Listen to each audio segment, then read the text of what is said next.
Who should regulate the growth of large animal farms? Should it be the state? Should it be county government? Or should it be town government?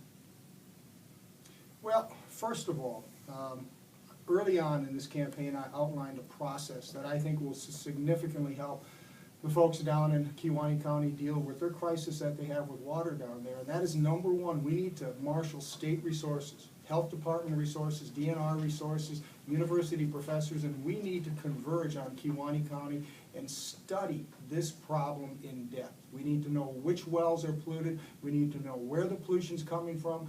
Are the wells too deep? Do we have too many cows in Kewaunee County? Are there improper spreading procedures being enacted? We need to study this and have clear information so then we can act upon that. You know, I think we have to be very, very careful to jump to conclusions. But again, that's not happening. The Kewaunee County Board repeatedly petitioned the state for help. Nothing.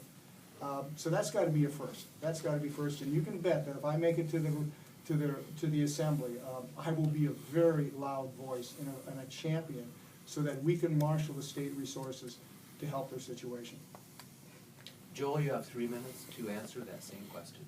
Okay, yeah, I think that it's very easy to blame the large farms for these problems, and I'm certainly not going to say that they're not.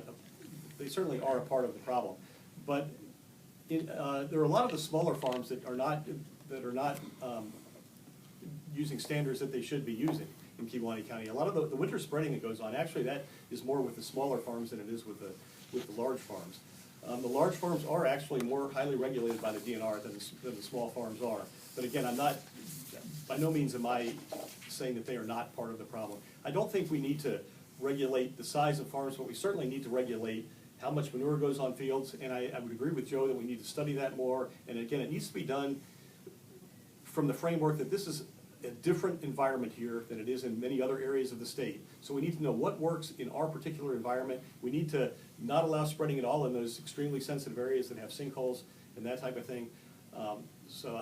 Yeah, I don't think that we need to particularly regulate the size of farms, but we certainly need to regulate the practices that go on. Joe Majeski, you have a 90-second opportunity for rebuttal. Just to add on to what Joel said, the regulations that we're dealing with right now, and not that I'm a huge fan of regulating businesses, small businesses are fine, but obviously the ones that we're dealing with right now were enacted back in the early 1990s, and they do not reflect the current farming practices now. So again, we need leadership at the state to seriously take a look at updating those outdated regulations. I guess the only thing that I would add is that there is a lot of new technology coming along that hopefully will help us to deal with manure problems, and I think we certainly need to take advantage of all of those, and that's going to be a big part of the puzzle as well, I believe.